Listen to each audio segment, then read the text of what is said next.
Welcome to the award-winning Champions Mojo, hosted by two world record-holding athletes and health, life, and leadership coaches.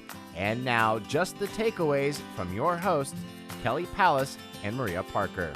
So, Maria, Matt Biondi, the legend. I hope people will listen to the entire show because there was so much great stuff there. Matt is he is now pursuing a goal and something from his history and his past that I think he is going to bring a special oomph to, a special push. And there's a lot in that interview. What was your first takeaway? Oh, well, I just have to say, I mean, if I had guessed in 1988 that I would actually ever get to interview Matt Biondi, I would have said no way. So thank you, Kelly and Matt, for allowing this sort of dream to come true. Because I watched him get those medals and I was excited, and and he's an amazing person. So what a great interview. So my first takeaway from it, I loved I don't know that we've ever heard this from a champion. You kind of pushed him. It's like, everybody wants it. Everybody's competitive. What made you, have that little bit more? And he said emotional intelligence, which is a great answer. He said he had a great relationship with his mom. And so he was able to be calm and know that no matter what happened, it was going to be okay, that he was going to do his best. And so that just, I guess that's another way of saying maturity, but that's an interesting concept, that if you know who you are and you believe in yourself and you have a good, he said mom and dad were his, the two things that made him successful. I think what he's saying is, I had a great upbringing. I knew who I was. I was, I had the confidence no matter what happened in the water. And that gave me a little bit of an edge. So I thought that was a great answer. And, if and I think you can, parents out there can remind themselves that, just giving your kids a great upbringing and listening to them and having them express themselves is probably the most important thing you can do for them, better than, getting the best coach or the best team or whatever. So, yeah, I thought the emotional intelligence answer, really the way that spoke to me was just that at the end of the day, when you stand up to do something that you're scared of, I think that means knowing that if you fail, you're still okay. Yeah. And then it gives you an extra ability to do it. So I love that as a great takeaway. My first takeaway is going to be the flip side of the coin. So his admiration for extroverts and the fact that he kind of defined leadership as someone who can put people at ease and make people calm, and so I really liked that. My takeaway was that you can be an extrovert and lead people, and you can also be an introvert and have those qualities, which are analysis and comparison and reflection.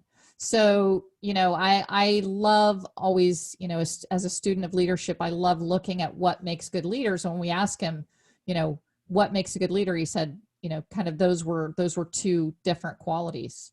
Yeah. How about your second one, Maria? Yeah, I love that too. The analysis part, but anyway, okay. The second takeaway for me was something he said about swimmers being somewhat like gymnasts, and that they kind of hand over their lives to their sport and to their coaches and to the system. And he's challenging swimmers. And I think this really applies to every single one of us, and no matter what we're doing. It's easy in a way to just jump into a system and, follow all the rules and then, hope it works out. But we each have to take responsibility. And that's what he's doing, is challenging swimmers to take responsibility for your own lives, to ask questions, to stand up, to not just necessarily, do everything that everybody wants you to do. And I mean, there's lots of examples of this. My daughters are working on a project about birth, and there's a lot of the same kind of difficulty around, having a baby. You go into the hospital and you kind of hand over yourself to the system, and we're always allowed to ask questions. We're always allowed take responsibility for whatever experience we're having. So if you find yourself in a situation where you're like, I'm just doing what everybody says, but I'm not that comfortable, go ahead and take responsibility for yourself and make your own life. And Kelly, you've taught me about this more than anybody. As I always say, you kick doors open, and I'm kind of a little rule follower. So this is challenging to me too. Like, don't just follow the rules, look around, take responsibility, create your own life. Yes, I hope that everyone hears that, and certainly the swimmers that are looking to become professional and change that dynamic. So I think I'd love to give my second overall arching theme for the entire interview with Matt, and the trajectory of Matt's life. When we asked him what was his biggest obstacle, it was not being allowed to be pro, not being allowed to even, wear an arena swimsuit and not, be able to get any money where other athletes, could determine or be a pro athlete, determine their amateur status 2 weeks before the Olympics, where swimmers were really under really strict rules, and they still have a lot of obstacles. But the takeaway is this, that there are things that happen in our lives that seem to be the biggest obstacle, and that you never know when later in life, that thing that was so disappointing to you, that truly marked you, becomes the thing that makes you the greatest, becomes the thing that turns you into who you're meant to be. And that is the story of Matt's life right now. He is running the International Swimmers Alliance to make a difference in taking the disappointment that he had and saying, you know what, that was 30 years ago, but it's never too late.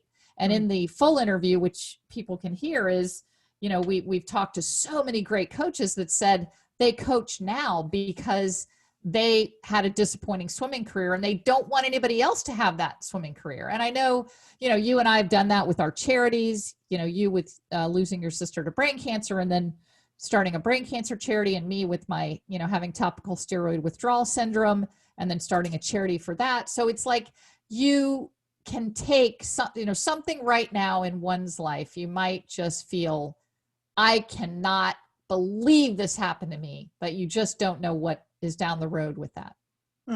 Beautifully said, Kelly. So I hope people get a chance, as I said, to listen to the whole episode. And thanks, Maria, for another great show. Another great show. Love you, Kelly. Talk to you soon. Love you too. Right. Bye. Bye-bye. You've been listening to the Champions Mojo podcast with host Kelly Pallas and Maria Parker. Champions Mojo is produced by Cabra Media, and a new episode debuts every Tuesday. Subscribe wherever you listen to podcasts and leave us a 5-star review. Follow Champions Mojo on Twitter, Instagram, and Facebook @Champions Mojo.